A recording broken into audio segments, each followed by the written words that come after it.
Hi guys, কি খবৰ? আশা কৰোঁ চবৰে ভালেই। এইটো এটা নতুন পাপি এটা আনিছোঁ এতিয়া, বেলজিয়াম মেলিনোজ। এই ফিমেল হয়, 70 days হৈছে তাৰ এতিয়া। মই ইয়াত বাহিৰৰ পৰা অনাইছোঁ এতিয়া, চ' ৰেটটো ভালেমান ল'লে, ৰেটটো নকওঁ বাৰু এতিয়া। তাৰ এতিয়া লেণ্ড হোৱা বেছিদিন হোৱা নাই, 2-3 দিনমান হৈছে। চ' তাৰ অকণমান তাৰ মানে টেম্পাৰমেণ্ট আৰু তাৰ যিটো তাৰ এগ্ৰেছিভনেছ আৰু তাৰ যিটো এক্টিভিটি তাকে অকণমান চাবলৈ আমি বেক চাইডে এৰি দিছোঁ তাক এতিয়া অকণমান। এনেই পূৰা এক্টিভেই হয় পোৱালিটো, ভালেই। আৰু মানে পূৰা ৰেষ্টলেছ দেই, একদম ৰখি নাথাকে এটা জেগাত। তাৰমানে পূৰা হিট পূৰা আছে মানে গাত, একদম পূৰা ৰখিবলৈ তাৰ শান্তি নাই। ত'ত দৌৰিব একদম মানে সেইটোৱে লাগে।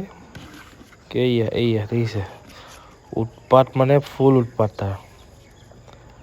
তাক অলপ পিছফালে অকণমান ভগা চিগা জেগাত এৰি দিয়া গৈছে, য'ত অলপ কিবা আছে দেখিছে নাই। দৌৰি উঠি একদম পূৰা ফুল প্ৰথমৰ পৰাই নিঞ্জা ষ্টাইলত আছে একদম সৰুৰ পৰাই। প্ৰথম কিন্তু আনোতে অকণমান ক্ষীণ আছিলে দেই, অলপ ক্ষীণ আছিলে।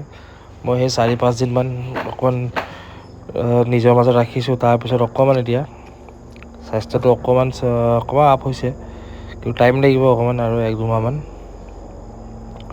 বাকী ৰিচেণ্টলি ডিৱাৰ্মিং কৰালোঁ এতিয়া।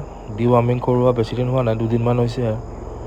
এনেই পোৱালিটোতো টোটেল 78 days মান হৈছে, 78 या 80 days ভিতৰত আৰু। আনিব পাৰে, এইটো কোনো বেয়া নহয় দেই, ভালেই হয়, কিউটেই হয়, বস্তু খুব মানে দেখিছে নাই, ৰখি নাথাকে। চলো আৰু ভিডিঅ' দি থাকিম, কিবাকিবি যদি আৰু নতুন আপডেট দি থাকোঁ।